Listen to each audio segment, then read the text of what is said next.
बातम्यामध्ये सदैव अग्रस्थानी आणि महाराष्ट्रातही नंबर 1। आपण पाहत आहात महाराष्ट्र न्यूज 1।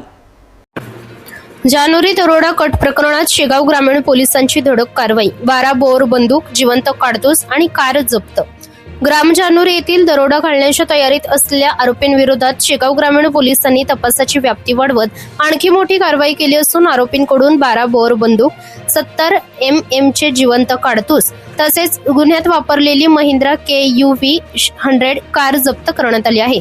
दिनांक 21 एप्रिल 2026 रोजी शेगाव ग्रामीण पोलिसांनी दरोड्याच्या तयारीत एकत्र जमलेल्या 5 आरोपींना शस्त्रे, मोटारसायकली, नगदी रोख रक्कम व इतर साहित्यांसह ताब्यात घेत अटक केली आहे।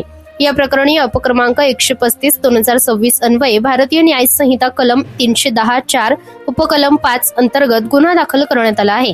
तपासादरम्यान PCR मधील आरोपी जमीन हुसेल इनामुल्ला राहणार बरहाणपूर याने दरोड्याच्या वेळी त्याच्याकडील 12 बोर बंदूक ग्राम जानोरी येथे लपवून ठेवल्याची माहिती पोलिसांना दिली। त्यानुसार 23 एप्रिल रोजी पोलिसांनी एक 70 mm चे जिवंत काडतुसासह बंदूक जप्त केली।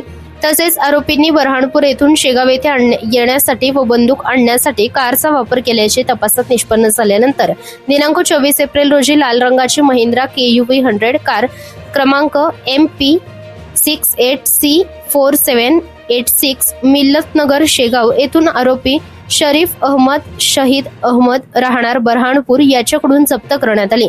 ही कारवाई बुलढाणा जिल्हा पोलीस अधीक्षक श्री निलेश तांबे, अप्पर पोलीस अधीक्षक श्री श्रेणिक लोढा, उपविभागीय पोलीस अधिकारी खामगाव श्री प्रदीप पाटील तसेच शेगाव ग्रामीण पोलीस स्टेशनचे ठाणेदार पोलीस निरीक्षक पितांबर जाधव यांच्या मार्गदर्शनाखाली पार पडली। सदर कारवाईत तपास अधिकारी सहाय्यक पोलीस निरीक्षक प्रवीण लिंगाडे, पोलीस हवालदार नंदकिशोर तिवारी, पोलीस हवालदार उमेश आखरे आणि पोलीस शिपाई मंगेश पाटकर यांनी महत्त्वपूर्ण भूमिका बजावली। या कारवाईमुळे जानोरी दरोडा कट प्रकरणातील तपासाला नवे धागेदोरे मिळाले असून शेगाव ग्रामीण पोलिसांच्या धडक कारवाईची परिसरात चर्चा सुरू आहे। इस्माईल शेख, महाराष्ट्र न्यूज 1, बुलढाणा। या बातमीचा व्हिडिओ तुम्हाला आवडला असल्यास व्हिडिओला लाईक करा, शेअर करा आणि महाराष्ट्र न्यूज 1 या न्यूज चॅनलला सबस्क्राईब करा। धन्यवाद।